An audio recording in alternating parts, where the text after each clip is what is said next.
오늘은 종교개혁 499주년 기념주일입니다. 왜 종교개혁이 일어났으며 그 개혁의 방향은 어디며 개혁의 토대는 무엇이고 개혁의 결과는 무엇이냐, 그런 걸 생각해 볼 필요가 있죠. 종교개혁이 일어난 가장 중요한 원인은 성경으로부터의 이탈입니다. 물론 교권의 남용, 지도자들의 부패, 물질의 탐욕도 원인 중에 하나입니다. 그러나 가장 근본적인 것은 성경 해석에 대한 오류와 남용, 사람, 교황의 말이나 교회의 종교회의의 결과를 성경보다 더 우위에 두었다고 하는 점입니다. 성경보다 인간의 공로를 주장했다는 점입니다. 그리고 개인이 성경을 소지하지도 못했습니다. 특정한 사람들, 사제들만이 소유했습니다. 이런 성경으로부터의 이탈이라고 하는 것이 결국은 종교개혁에 불을 붙이게 되었습니다. 그래서 기독교 역사상 외형적으로 가장 찬란하고 번창했던 중세기가 후일의 사람들에 의해서 영적인 암흑기라고 불려지게 됐습니다. 무엇을 의미하는 겁니까? 성경으로부터 이탈한 문화는 아무리 찬란한 문화라도 그것은 어두움의 문화이기 때문입니다. 지금 사람들이 자랑하는 이 문화는 성경에서 이탈한 도시와 성경에서 이탈한 문화라고 하는 것은 다 영적으로 보면 어두움의 문화에 불과합니다. 사실 우리가 성경 속에 나오는 교회들을 보면은 우리가 말하는 예배당, 교회당이라고 하는 것은 물론 지금과 그때를 비교할 수는 없겠지만은 예루살렘 교회도 마가요한의 다락방에서 출발했습니다. 다 집입니다. 유럽의 최초의 교회라고 불려지는 빌립보 교회 역시 로디아라고 한 여성의 집에서 출발했습니다. 라우디게아 교회는 눈바의 집에서, 그리고 골로새 교회는 빌레몬이라고 하는 사람의 집에서 시작이 되었습니다. 지금처럼 무슨 뼈쪽탑이나 십자가탑이나 화려한 대리석 외관은 콘스탄티누스 대제가 기독교를 공인한 이후부터 건축이 되었습니다. 기독교의 핍박과 오랜 박해가 끝나고 나자 기독교가 사회적으로 공인이 되면서 사람들은 힘을 모으고 돈을 모아서 예배당을 건축하기 시작했습니다. 화려한 외관을, 번영을 추구하게 되면서 타락의 길로 가게 되었습니다. 우리가 어느 시대든지 성경만이 나침판이요, 그리고 척도요, 길입니다. 성경은 하나님께서 인류에게 주신 최고의 선물이요, 하나님의 은총입니다. 자신이나 교회가 성경으로 돌아가지 않고 거듭날 수 있는 길이 없습니다. 어떤 규칙이 사람을 하나님 앞에 돌아가게 하였습니까? 뭘로 인생을 새롭게 할 수 있겠습니까?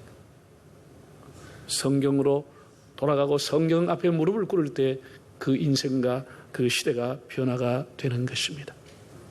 한국교회 타락이 성경 떠남에 있다고 하면 한국교회 회복과 부흥도 성경으로 돌아옴에 있습니다. 오직 성경, 개혁가들이 외쳤던 솔라 스크립투라, 오직 성경. 우리가 성경의 권위를 다시 높이고 성경의 말씀을 소중하게 생각하는 그런 기회가 되기를 바랍니다. 본문은 이스라엘 백성이 모세의 인도하에 출애굽하는 노정에 일어난 한 사건이 기록되어 있습니다. 가나안으로 가는 길은 결코 순탄하지 않았습니다. 무슨 모세가 같은 대단한 지도자가 나왔다고 해서 가나안에 그냥 평탄한 대로를 쑥 들어간 것은 아닙니다. 40년이 걸렸습니다. 그리고 숱한 시련과 시험과 숱한 유혹 앞에 그들은 무너졌습니다. 이스라엘 공동체 전체가 휘청거리기도 했습니다.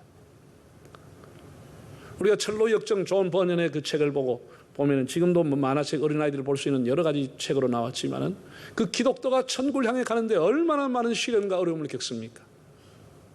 얼마나 그의 가는 길을 가시가 혹은 여러 가지가 그의 발목을 잡습니까?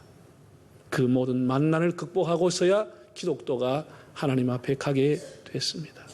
이스라엘이 가나안에 가는 도중에 많은 시련이 있었는데 오늘 본문의 배경은 이런 겁니다. 모압 지방에 가까이 왔을 때 아모리 족속이 사는 땅과 바산 족속이 사는 땅을 통과해야만 했습니다. 그래서 모세가 사신을 먼저 보냈습니다. 아모리 왕과 바산 왕에게 우리가 농작물 해치지 않고 길만 열어주고 길만 터주면 지나가겠다, 통과하게 해달라라고 했지만은 오히려 아모리의 왕과 시온의 바산 왕이, 바산 왕 옥이 연합 동맹을, 군사 동맹을 해서 이스라엘 공격해 왔습니다. 결국은 모세가 승리하게 됩니다. 그래서 아모리 왕 시혼과 바산 왕 옥을 죽이고 통과를 하게 됩니다. 이들이 이제 모압이라고 하는 평지에 왔을 때 일어난 일입니다. 그럼 모압 왕은 이제 부족적인 나라가 아니고 상당히 규모를 갖춘 국가적인 틀을 갖추고 있었는데, 이 모압 왕이 가만히 보니까 이스라엘을 무력으로는 점령하기 쉽지 않겠구나, 이렇게 판단을 하고 이 모압의 왕의 이름이 발락이라고 하는 사람입니다. 발락이라는 사람이 그 당대 최고의 유명한 점설가, 주술가인 발람이라고 하는 사람을 초청했습니다. 발람을 초청해서 우리가 무력으로 이스라엘을 하기에는 우리가 피해가 많고 하니까 좀 복수를 통해 가지고 이스라엘을 저주해달라, 당신이 가지고 있는 주술적인 방법으로 이스라엘을 저주해달라 부탁을 했습니다. 그랬더니 이 발람이 나는 그런 거 할 수 없다고, 내가 다른 것은 복수를 하지만 그 이스라엘은 내가 못하겠다고. 그랬더니 발락이라는 왕이 복채를 두둑하게 주면서, 아니 그 말만 하는 게 그렇게 어렵냐, 산꼭대기에 올라가서 손들고 이스라엘 좀 저주해줘, 이렇게 해서 복채를 두둑하게 맡기는 거예요. 그래서 마음에 내키지는 않지만 이 발람이라고 하는 이 점성가가 그럼 한번 해봐야 되겠다 라고 이제 이스라엘 저주하려고 올라가는 길입니다. 참 하나님께서는 직접 나타나시기도 하고 나귀를 통해서 나귀의 입을 열어서 그 가는 길을 막았습니다. 이 내용이 얼마나 중요한지 22장, 23장, 24장, 25장까지 모압과 이스라엘이 그 영적인 전쟁을 한 내용이 넉 장에 걸쳐 상세히 기록되어 있습니다. 자, 성경을 한번 보겠습니다. 22장 12절 읽어보겠습니다. 하나님이 발람에게 이르시되 너는 그들과 함께 가지도 말고 그 백성을 저주하지도 말라. 그들은 뭘 받았다고요? 할렐루야. 하나님 앞에 인침받고 부름받은 사람은 하나님 이렇게 복을 주시고 지켜주시는 겁니다. 그들을 저주하지 말아라. 그들은 내 아이에게 복을 받은 사람들이다. 내가 그들을 불러냈기 때문에 너가 그들을 손대서는 안 된다. 입술로도 그들을 저주할 수 없다. 하나님이 직접 막았습니다. 하나님 못하게 했습니다. 우리 예수 믿는 것이 얼마나 하나님 앞에 축복인지, 온갖 재난과 화가 우리에게 있고 해도 하나님께서 우리를 막아주시는 겁니다. 우리 물러서지 않아요. 또 계속해서 이 발락이라는 왕이 금은 보물을 갖다 주고 자꾸 부추기니까 발람이 또 저주하려고 하는데 입에서는 축복이 나와버렸어요. 23장 8절 한번 읽어볼까요? 하나님이 저주하지 않으신 자를 내가 어찌 저주하며 여호와께서 꾸짖지 않은 자를 내가 어찌 꾸짖겠느냐. 그러면 발락이라는 왕이 너무 성이 났어. 내가 저주하라 그랬더니 축복이 웬 말이냐 말이지. 그걸 바꾸라고 이 사람아, 바꿔. 그런데도 발람이 입을 열으면, 저주하려고 열으면 하나님이 축복한 자를 내가 어떻게 저주할 수 있겠느냐, 이렇게 말이 나와버리는 거예요. 말이 나와버려요. 23장 23절에 보면 또 읽어볼까요? 야곱을 해할 점술도 없고 이스라엘 해할 복술이 없도다. 이때 야곱과 이스라엘에 대하여 논할진대 하나님께서 행하신 일이 어찌 그리 크냐 하리로다. 자, 이 사람이 이렇게 이스라엘을 해할 점도 없고 복술도 없고 점괘가 나오지가 않습니다. 도무지 저 사람 저주하려고 해도 점괘가 안 나오니까 어떻게 하겠습니까? 이 사람이 오히려 왕에게 하소연이 안 된다는 거예요. 소용없다는 거예요. 자기가 가지고 있는 점괘로는 아무 소용이 없더라는 거예요. 여러분, 이것이 하나님을 믿는 사람의 축복이요 특권인 겁니다. 하나님 지켜주는 겁니다. 이랬더니 이제 모압 왕이 물러날 줄 알았습니다. 이 정도면은. 근데 여러분, 악이라고 하는 것은 쉽게 포기하지 않습니다. 질깁니다. 이게 악이라고 하는 것은 잡초의 성질을 갖고 있습니다. 잡초라고 하는 것이 밟아가 죽은 것처럼 보여도 다시 또 살아나는 거예요. 또 조금만 비 오면 한 주 뒤에 또 살아나는 거예요. 이 잡초가. 정말로 키우려고 하는 것은 잘 안 자라는데 잡초가 그냥 뿌쩍뿌쩍 잘 자라는 거예요. 밟아도 안 되고. 이게 잡초에 가지고 있는 성질입니다. 악이라고 하는 것은 이런 것입니다. 그래서 우리가 죽을 때까지 영적으로 악과 싸우는 겁니다. 아, 나 이 정도 되면, 나 이 정도 훈련받고 이 정도만, 그러면 그 순간에 그 사람은 넘어지는 겁니다. 넘어지는 거예요. 바울이 뭐라 그러죠? 섰다 하는 순간 넘어질까 조심하라고 그랬어요. 그 어떤 사람도 예외가 없습니다. 예외가 없습니다. 시딤이라고 하는 곳에 이제 왔더니 모압 왕이 그냥 두지 않았습니다. 자, 그렇게 많은 돈을 들여 사람을 사도 안 되지요. 그러니까 할 수 있는 방법을 찾아내는 겁니다. 뭘 찾아낸다 하면은 미인계를 쓰기 시작한 겁니다. 미인계를. 이 참 악은 머리가 좋은 겁니다. 유대인 여자들이 뭐 강야 생활하고 막 피난 오고 날마다 이사가면서 그 뭐 머리가 어떻게 했으면 몸은 어떻게 했으면 옷은 뭐 입었겠습니까? 볼품이 없다 아닙니까? 그런데 이쁜 모함 여자들 화장하고 나타나는 거예요. 냄새만 맡으면 향수 냄새가 막 남자들 막 가부스 그냥. 그래가지고 많은 이스라엘의 남자들이 모함 여자와 음행을 하기 시작한 거예요. 그게 이스라엘의 지도자들이 포함되어 있었는 거예요. 지도자들이 포함되어. 완전히 이스라엘 공동이 휘청거려 버리는 거예요. 그래서 모세가 너무너무 화가 나가지고 이렇게 말합니다. 모함 여인과 음행에 가장한 모든 지도자들은 지위 고하를 막론하고 백성들까지 목을 쳐서 태양 앞에 내걸으라. 목을 쳐서 내걸으라고 그랬어요. 그래서 온 이스라엘이 용서해달라고 하나님 앞에, 모세 앞에, 해마 앞에 와서 울면서 통곡을 했습니다. 통곡을 했습니다. 이때 시몬 지파의 시물이라고 하는 사람이, 그 지파의 두령 지도자였습니다. 이 사람이 미디안 족속의 두령의 딸인 고스비라고 하는 이쁜 여자를 데리고 그 백주 대낮에 자기 장막에 들어가서 음행을 저질렀습니다. 사람들이 그렇게 비통하면서 회개하는 그 시간에 한 지파의 지도자라고 하는 사람이 여자를 데리고 가서, 이방 여자를 데리고 가서 못된 짓을 했습니다. 사람들이 24,000명 정도가 이미 전염병으로 죽었습니다. 그 모압과 음행하는 것 때문에 수많은 사람들이 전염병으로 고통 중에 장막에 있고 죽어가고 24,000명이 죽었는데 그때 지도자라는 사람이 정신을 못 차리고 못된 짓을 한 거예요. 여러분, 사람이 악한 일을 결심하면은 다른 사람은 사정 생각하지 않습니다. 다른 사람 회개하고 우는 거 생각하지 않습니다. 여러분, 사기하는 사람의 특징이 뭐냐면 사기꾼이 이 사람한테 빌리는 이 돈이 이 사람이 전세금 막바지로 낼 돈인지 아이를 학자금으로 낼 것인지 병원 수술비로 낼 것인지 사정없이 오늘 밤 하루만 쓰면 된다고 해서 가보는 게, 그 돈의 사정은 생각하지 않습니다. 돈을 가져가는 게 목적입니다. 그렇죠? 돈을 가져가는, 그 돈의 어떤 형편으로 그 돈이 그 사람이 필요한지 생각하지 않습니다. 악을 행하는 사람은 뻔뻔한 겁니다. 양심이 없는 겁니다. 온 이스라엘이 이렇게 회개하는 동안에 백주대낮에 죄를 지은 겁니다. 그러니까 비느하스라고 하는 젊은 제사장이 너무 화가 난 겁니다. 이 사람은 할아버지가 아론이었고 아버지가 엘르아살이라는 대제사장이었습니다. 제사장직을 승계할 때 아닙니까? 비느하스가, 제사장이 일어나서 너무 분노한 거예요. 창을 뽑아 들고 갔어요. 그 장막에 들어갔어요. 남녀를 다 찔러 죽여버렸습니다. 그게 오늘 본문에 나온 내용입니다. 본문의 내용입니다.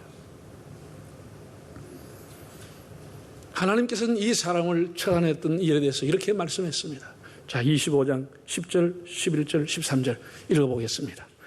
여호와께서 모세에게 말씀하여 이르시되 제사장 아론의 손자 엘르아살의 아들 비느하스가 내 질투심으로 질투하여 이스라엘 자손 중에서 내 노를 돌이켜서 내 질투심으로 그들을 소멸하지 않게 하였도다.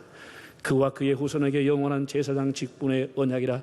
그가 그의 하나님을 위하여 질투하여 이스라엘 자손을 속죄하였음이니라. 하나님께서 이렇게 말씀했습니다. 나의 종 비느하스가 나를 위한 질투심으로 일을 하였도다.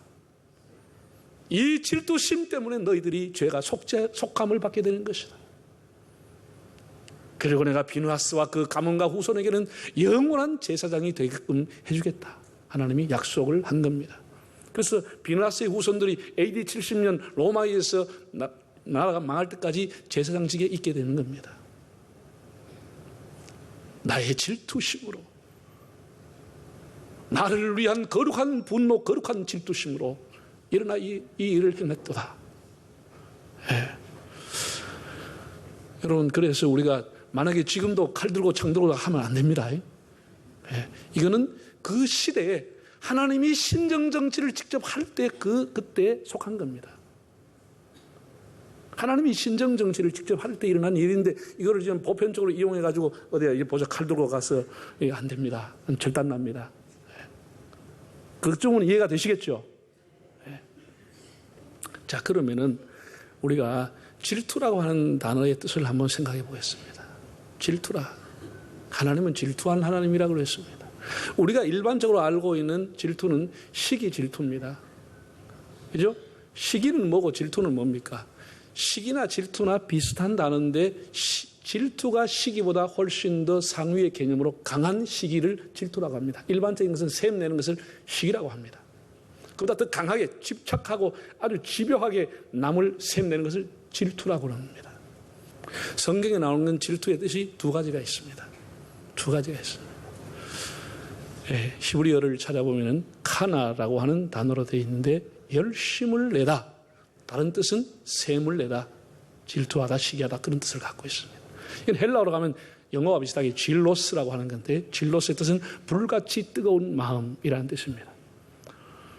이 카나라고 하는 단어가 두 가지로 우리가 해석이 되어 있습니다. 하나는 출애굽기 20장 5절에 보면 우상에게 절하지 말라 나 여호와는 질투하는 하나님인즉 우리가 일반적으로 알고 있는 질투라고 하는 뜻입니다.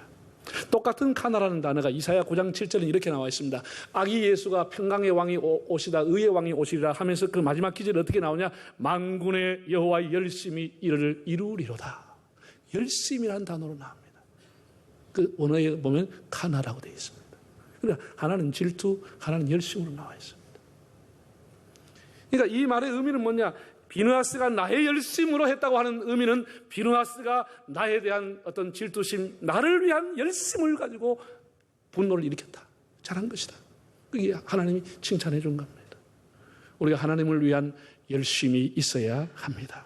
하나님을 위한 열심. 그게 질투입니다. 하나님을 위한 열심.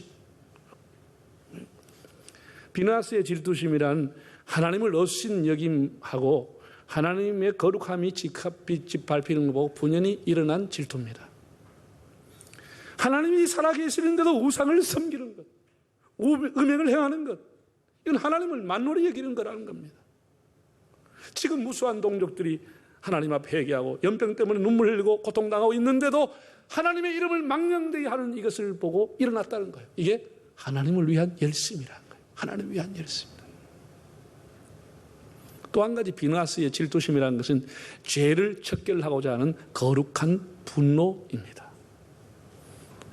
여러분, 쾌락이라고 하는 것은 전염병처럼 번지는 겁니다. 쾌락의 성질이 예수님 말씀하기를 바리새인의 누룩을 조심하라, 헤롯의 누룩을 경계하라, 그 의미 누룩처럼 번져가는 거다. 사람이 죄를 짓고 아무 탈 없다 그러면 그 사람 다른 사람 보고 똑같이 하는 거예요. 이게 누룩처럼 계속 번져나가는 성격이 있는 거예요. 성격이 있는 거예요. 중세기 교회가 왜 부패했습니까? 새 속에 누룩이 들어간 거예요. 새 속에 누룩이 들어가면서 교회가 하나하나 다 내부적으로 썩기 시작한 거예요. 겉으로는 번창했는데 속이 썩어 들어가는, 겉으로는 번창한데 암흑이게 되는 참 역설 중에 역설인 그 결과를 낳게 되는 겁니다. 예수님은 이걸 가르쳐 회칠한 무덤이라고 했습니다. 바리새인을 회칠한 무덤이라고 했죠.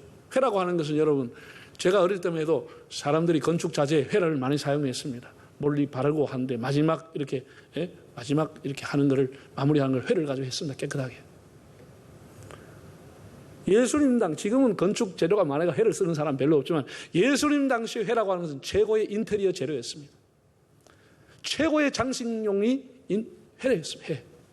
그래서 일반 가난한 사람들이야 지인으로 된 집에 그냥 살았지만 좀 괜찮게 사는 사람들은 회를 가지고 벽을 다 발랐습니다. 벽을 발랐습니다. 예수님 이렇게 말했습니다. 사람이 썩어 있는 무덤, 시체가 있는 무덤, 회칠한 것과 같다. 사람들이 무덤이 보니까 흉측하고 냄새가 나는 것 같고 좀 이미지가 안 좋으니까 그 앞을 안 지나가려고 하죠. 그래서 사람들이 사람의 무덤이 있는 것에 회를 칠했다는 거예요. 깨끗하게. 예수 믿는 사람의 속에 예수의 생명이 없고 입술만 주여주여 하는 사람은 회칠한 무덤과 같다는 것이죠. 형식이 있고 폼이 있는데 그 안에 예수의 생명이 없다는 겁니다.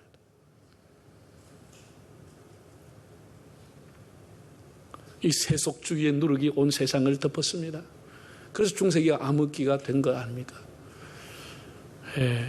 2010년 10월 남아공에서 열린 제3차 로잔 세계복음화 대회가 있었습니다. 그때 오늘의 세계교회의 문제가 무엇이냐를 토론을 했습니다. 190국가의 4천여 명의 복음교회 지도자들이 모여서 현대교회의 가장 문제가 무엇일까라는 심각한 토론을 한 주간 했습니다. 그 결론이 뭐냐? 세큘라리즘, 세속주의라고 하는 결론을 내렸습니다. 그래서 그들이 마지막 폐회 예배를 드리면서 세속주의를 극복하자는 슬로건을 내걸었습니다. 세속주의가 뭡니까? 물질을 추구하고 윤리가 실종되고 이기주의로 하나님의 말씀에 이탈해 살아가는 이런 것이 바로 세속주의라고 그들이 결론을 냈습니다. 지금은 어떻습니까? 한국 교회나 교계를 돌아볼 때 우리 여러분 자신은 어떻습니까? 우리 자신은 어떻습니까? 여기서 자유로운 사람이 있습니까? 성경에서 이탈되지 않았습니까? 세속주의, 이기주의, 윤리실종 그런 삶을 살고 있지는 않습니까? 창세기 21장을 보면 이런 말씀이 나옵니다. 요즘은 새벽에 이제 창세기를 읽는데 새벽마다 한 장씩 읽잖아요. 창세기 21장에 보면은 아브라함이 100세 때 이삭을 낳았습니다. 그 애가 돌을 지나고 아장아장 걷고 한창 재롱을 부릴 텐데 어느 날 그 어미 살아가 보니까 이스마엘이 자기 이복 동생인 이삭을 조롱했습니다. 멸시했습니다. 아주 가지고 놀았습니다. 그러니까 사라가 너무너무 화가 난 거예요. 화가 나가지고 아브라함에 가서 한 얘기가 뭐지요? 당장 이스마엘을 쫓아보내라. 왜 우리 아들 이삭이 저렇게 조롱당해야 되느냐? 이렇게 얘기한 겁니다. 그래서 아브라함은 굉장히 좋은 말로 하면 굉장히 순한 사람이고 좀 거시기 얘기하면 우유부단한 사람입니다. 아브라함. 그래가지고 이러도 뭐하고 저러도 뭐하고 시간을 보내다가 하나님 앞에 포문을 했습니다. 하나님, 제 아내가 자꾸 쫓아내라고 집이 이제 불나이 났습니다. 하나님 어쩌면 좋겠습니까? 물었더니 하나님께서 이렇게 말했습니다. 네 아내의 말을 따르라. 이 제 말이 아닙니다. 네 아내의 말을 따르라. 하나님 그렇게 얘기했어요. 한마디로 뭐예요? 이스마엘을 쫓아내라는 하나님. 우리의 평생의 싸움이 이 싸움입니다, 여러분. 내 안에 하나님의 쓰인 이삭이 있고 세상에 쓰인 이스마엘이 내 안에 자리 잡고 있는 거예요. 우리가 평생에 하나님의 씨를 지키기 위해 살아가는 거예요. 내 안에 이스마엘을 쫓아내는 것이 우리의 과제인 겁니다. 이 두 가지가 늘 충돌하는 겁니다, 우리 속에서. 사도 바울도 얼마나 괴로웠으면 로마서 7장에서 이렇게 말했습니다. 오호라 나는 곤고한 사람이로다. 이 사망의 몸에서 누가 나를 건져내라. 내가 선을 하고자 하는 일이 내 마음에 일어나면 한쪽에서는 악을 행하고자 하는 것이 덮어버린다는 거예요. 악이 자꾸 자기 선을 덮어버리니까 내가 얼마나 괴롭냐. 이렇게 토로했지 않습니까? 우리 안에 언제나 이스마엘이 있다고 하는 걸 여러분 알아야 됩니다. 우리의 믿음과 기도의 생활은 내 안에 있는 세속주의인 이스마엘을 쫓아내는 것입니다. 그렇게 하나님 앞에 설 수 있는 겁니다.